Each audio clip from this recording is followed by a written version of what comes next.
Okay, so quick intermission, but you can actually download this map and all other future maps in my Discord server. There will be an invite link in the pinned comment and in the description. So I would really appreciate anyone joining. If you really don't want to join my Discord server, then that's fine as well. You can just go my Codeberg account, which is Twinkly, and under releases you can download this bottom archive right here. But yeah, enjoy the video. Hello everyone, so Twinkly here, and this is actually a really exciting video. I've been working on this for like the past 3 hours, I think, and this is basically the most complicated AutoPanic ever. So this is obviously here the cat, the core of the entire thing, and let me just talk vaguely about the premise of this AutoPanic. So my idea, which I'm actually going to make in like a few months from now, is that if we have a cat and after I don't know what this piece of redstone is doing here, sorry. Uh, and so if we have a cat and the owner, uh, in this case the guard of the prison, disconnects, then we can measure the time they take on reconnecting, and based on how much time they took, we can activate different things in the prison. And basically using this we can make an entirely remotely controlled prison where the guard doesn't even have to be inside the prison, they just have to disconnect and reconnect at the right times to operate the visiting process, for example. And I made a tileable design for this, that's based on hopper clocks, but I was like, I realized that that if this can be infinitely tiled, why not make a 1000 feature AutoPanic? So when this right here, this cat sits down, which I won't do because then all of these fence gates will close and that will cause immense amounts of lag. But when this right here cat sits down, then this will start a hopper clock right here. And once that hopper clock has run out, if the cat's owner didn't reconnect, then it will start another one, and so on until it reaches the 1000th hopper clock. When after that one runs out, it just completely stops. So now that you obviously there will be a word download that I will leave. So basically how one slice looks, I'm going to walk you through the process I took while designing this. So maybe some people who are less experienced in redstone design can learn some stuff from maybe my thinking process. Yeah. So this is two slices. I just made two slices so that you can see how they connect right here. So these are basically two hopper clocks right here.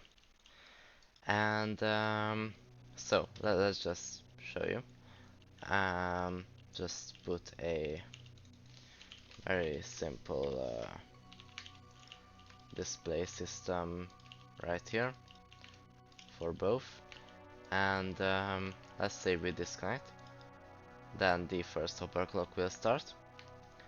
And once it has run out, which will take a bit of time, it's 32 items.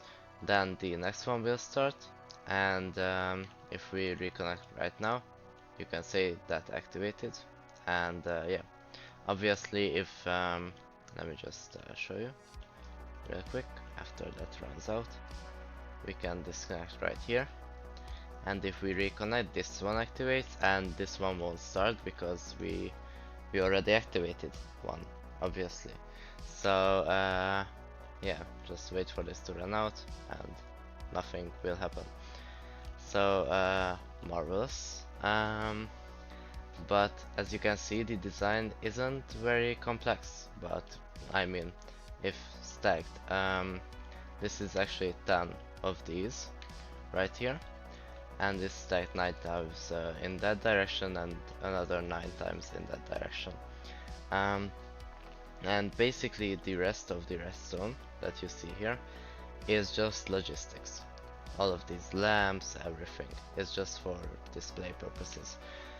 So the lamps marked with red concrete indicate that that specific slice has its clock, hopper clock running at the moment, and these are the outputs, the lime labeled lamps. If you don't know which one of these rows is running currently, you can check here. And if you want to see which specific like pillar of these slices is running currently, then you can look at these lamps right here, which indicates which pillar is currently turned on.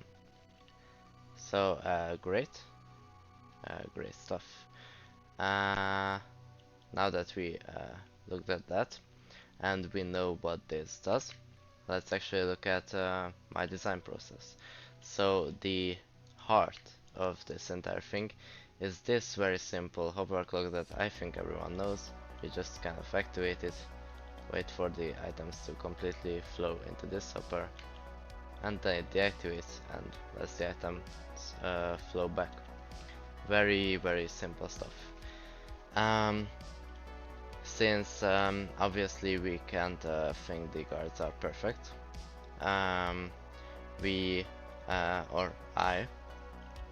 I added this right here piston, and the basic idea is that this piston will activate, then this will activate, and once this hopper clock has run out, then that will activate, and this will push into place until this hopper has emptied, and then the clock can be restarted.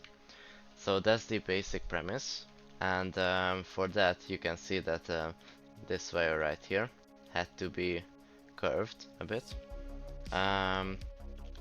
because we need some space here, but we can just try it out. And once the items have flowed into here, you can see that that piston actually right there blocks it until they flow back in, and then it unlocks. So great. It's very simple. As you can see here, basically we just detect this hopper when it has items in it, and yeah, we power that piston. The reason we need this little circuit here, let me show you. If we don't have it, then after this piston has completed its purpose, so let's say the hopper puts all the items back, this comparator will be budded. So that's why we have this observer circuit with the piston. The piston only acts as a block to update the comparator. Great. So we obviously need a system that tells all the modules at around the same time that the player logged on or logged off. So that's why we have this wallstone right here. I hooked it up to this this right here redstone block.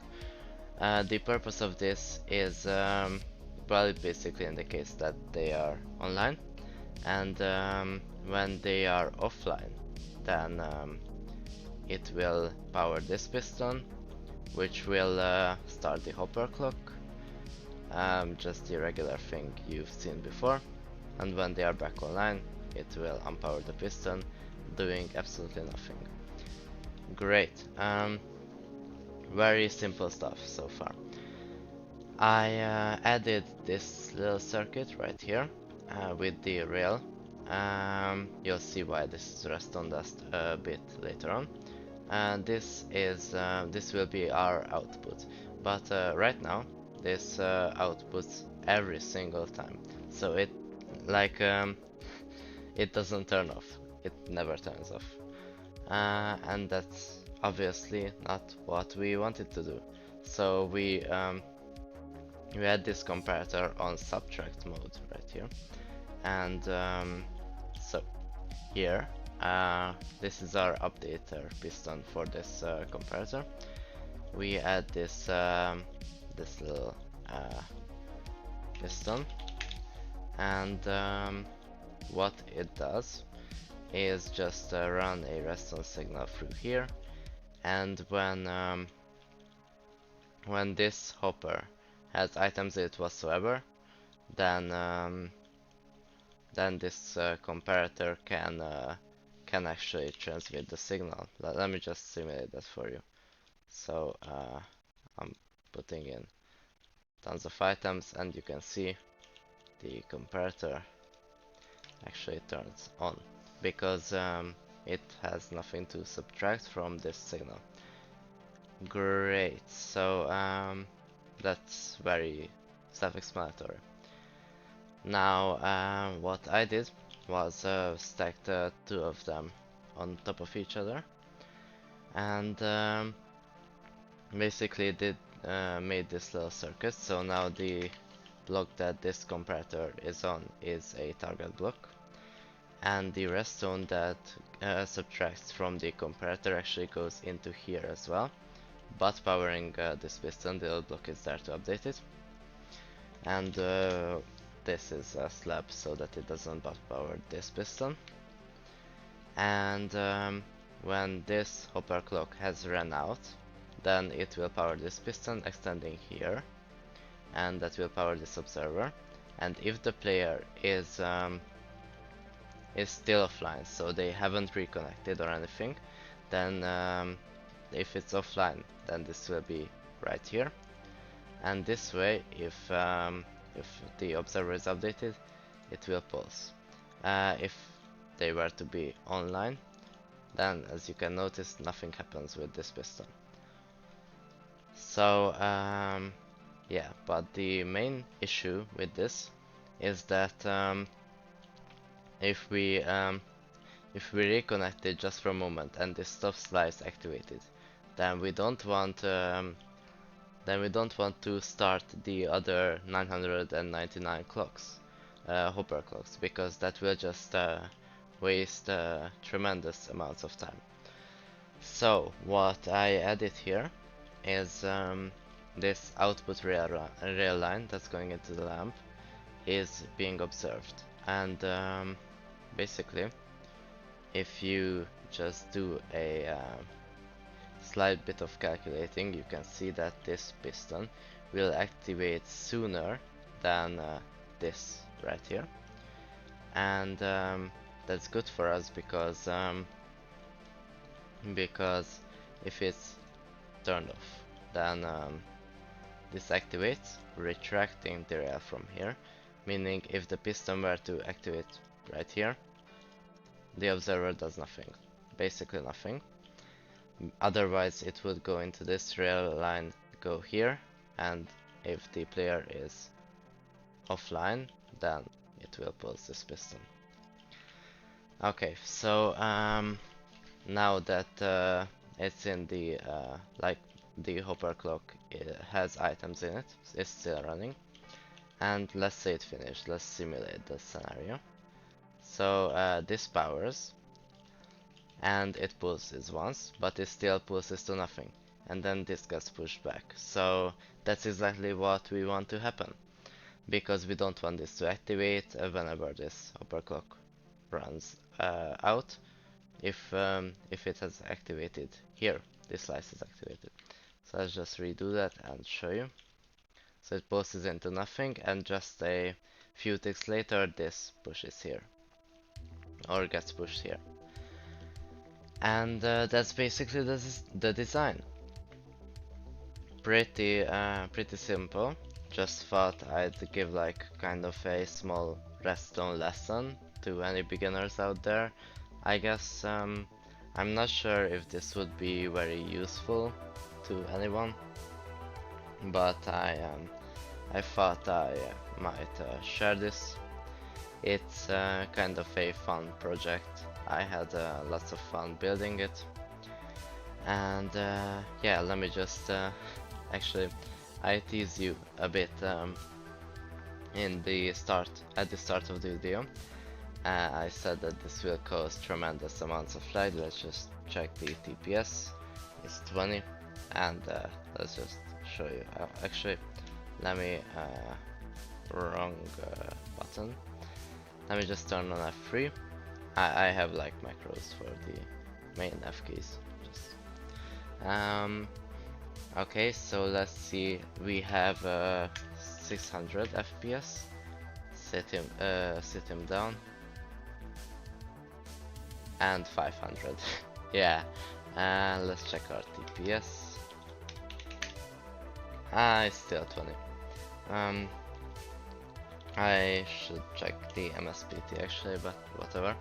So yeah, the main thing that causes this this lag is the fact that like if you just see this this unpowers, and then this is just 9 pistons, and then 9 times 9, or so that's 81 pistons, almost at the same time in quick succession.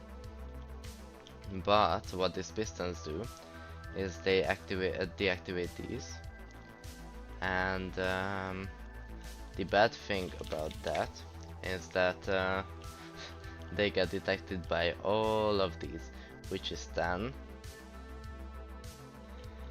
times 10 times 10, which is 1000. So it's 1081 pistons activating at almost the same time. So yeah, that lag is very not good. Oops. Okay, that's actually my bad. I totally forgot to update this. Ooh, wait, then actually this might not have showcased the lag that well. Okay, let me just show you now. So FPS counter, let's just say 650. Okay, let's say 650. Sit him down. 250. So that's like 400 FPS in like a moment. So great, yeah. It's actually been really fun making this, and it took me like kind of a few hours. So if you could subscribe, I'd actually appreciate that. But yeah, that's all for today. Bye.